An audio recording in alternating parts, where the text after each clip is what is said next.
அல்ஹம்துலில்லாஹி ரப்பில் ஆலமீன் அஸ்ஸலாத்து வஸ்ஸலாமு அலா ரசூலில்லாஹி அம்மா பஅத்.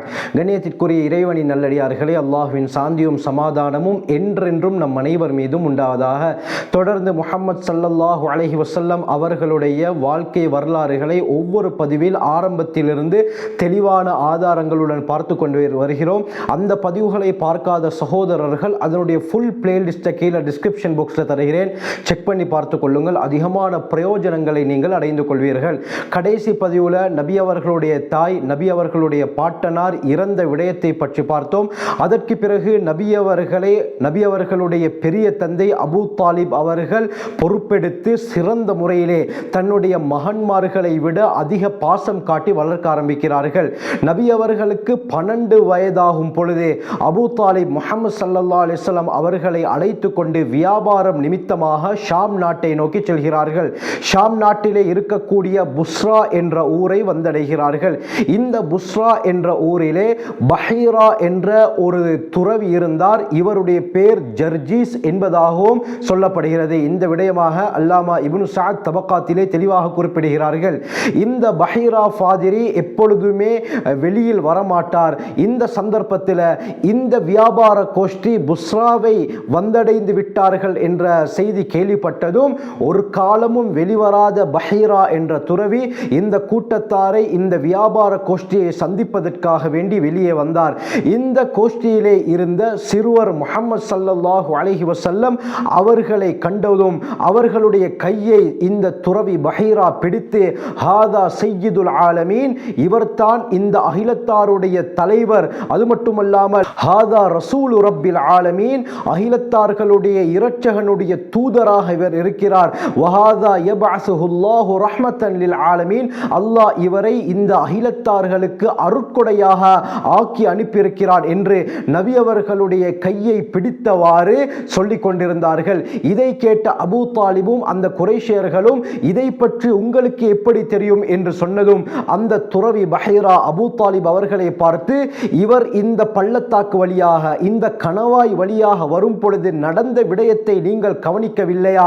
லம் யபக ஹஜருன் வலா ஷஜருன் இல்லா ஹர்ர சாஜிதன் வலா யஸ்ஜுதானி இல்லா லிநபியின். சுப்ஹானல்லாஹ், எப்படியாப்பட்ட வார்த்தையை சொன்னார் தெரியுமா? இவர் இந்த பள்ளத்தாக்கு வழியாக வரும் பொழுது அந்த இடத்திலே இருந்த மரங்கள், கற்கள் எல்லாம் இந்த இறை தூதருக்காக வேண்டி சிரம் பணிந்தது, சுஜூத் செய்தது. இவைகள் ஒரு நபிக்காகவே அன்றி வேறு யாருக்கும் சுஜூத் செய்யாறு. இந்த விடயத்தை நான் பார்த்தேன் என்று சொல்லிவிட்டு, அது மட்டுமல்லாமல் இவருடைய வலது புஜத்துடைய பின்பகுதியிலே அப்பிள் பழத்துடைய அளவுக்கு இறுதி நபித்துவம் இருப்பதையும் நான் அறிவேன். இதை பற்றி எங்களுடைய வேதங்களிலே முன்னறிவிப்பு செய்யப்பட்டிருக்கிறது என்று இந்த துறவி கூறினார். அருமையானவர்களே, திருமிதியில் ஆச்சரியமான ஒரு ரிவாயத் பதியப்பட்டிருக்கிறது. எப்பொழுது புஸ்ரா என்ற இடத்தை நபி அவர்கள் அடைந்தார்களோ, இந்த சந்தர்ப்பத்தில் பஹீரா என்ற அந்த ஃபாதிரி இந்த கோஷ்டிக்காக வேண்டி விருந்து உபசாரம் செய்தார். அந்த நேரத்தில் எல்லோரும் விருந்துக்கு வந்திருந்தார்கள். ஆனால் நபி அவர்கள் மட்டும் வரவில்லை. இதை அவதானித்த பஹீரா, உங்களுடைய வியாபார கோஷ்டியில் அனைவரும் இந்த விருந்துக்காக வந்துவிட்டார்களா என்று சொல்ல, ஆம், அனைவரும் வந்துவிட்டார்கள், ஒரே ஒரு சிறுவனை தவிர எங்களுடைய பொருட்களை பாதுகாப்பதற்காக வேண்டி நாம் அவரை விட்டுவிட்டு வந்தோம் என்று சொன்னவுடன் பஹீரா என்ன சொன்னார் தெரியுமா? இந்த விருந்தை நான் தயார் செய்ததே அந்த சிறுவனுக்காக வேண்டித்தான் என்று சொன்னவுடன் அந்த கோஷ்டியை ஆச்சரியம் அடைந்தார்கள். ஏன், எதற்காக என்று கேட்டதும், என்னுடன் வாருங்கள் என்று நபி அவர்களை பார்ப்பதற்காக இந்த பஹீரா அந்த கோஷ்டியை கூட்டிக் கொண்டு சென்றார்கள். அந்த சந்தர்ப்பத்தில் ஒரு மரத்துக்கு கீழால் நபி அவர்கள் தூங்கிக் கொண்டிருந்தார்கள். நபி அவர்கள் எந்த பக்கம் திரும்புகிறார்களோ அந்த பக்கம் நபி அவர்களுக்கு சாய்மானமாக அந்த மரமும் திரும்பியது. வலது பக்கம் திரும்பினால் அதற்கு ஏற்றாற்போர் அந்த மரமும் திரும்பியது. இடது பக்கம் திரும்பினால் நபி அவர்களுக்கு ஏற்றாற்போர் அந்த மரம் அப்படி நடந்து கொண்டது.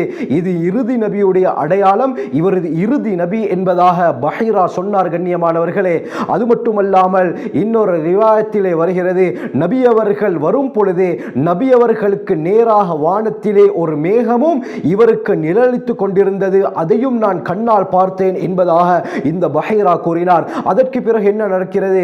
அனைவருக்கும் இவர் விருந்துபசாரம் செய்தார். அந்த நேரத்தில் அபூ தாலிபை பார்த்து, இவரை நீங்கள் ஷாமுக்கு கூட்டிக் கொண்டு கொண்டு சென்று விட வேண்டாம். ஏனென்று சொன்னால் அங்கே இருக்கக்கூடிய யூதர்களும் ரோமர்களும் இவர் தான் இறுதி நபி என்று அறிந்து கொண்டால் இவருக்கு மிகப்பெரிய பாதிப்பு ஏற்படும். எனவே இங்கிருந்தே உடனடியாக நீங்கள் மக்காவுக்கு இவரை திருப்பி அனுப்பிவிடுங்கள் என்று சொன்னதும் அபூ தாலிப் சில வாலிபர்களுடன் நபி அவர்களை புஸ்ராவிலிருந்து மக்காவுக்கு திருப்பி அனுப்பிவிட்டார்கள். இந்த விடயங்கள் தெளிவாக திர்மிதி, தபரி, முஸன்னஃப் இப்னு அபி ஷைபா, பைஹகி, இப்னு ஹிஷாம் போன்ற கிதாபுகளிலே தெளிவாக குறிப்பிடப்பட்டிருக்கிறது.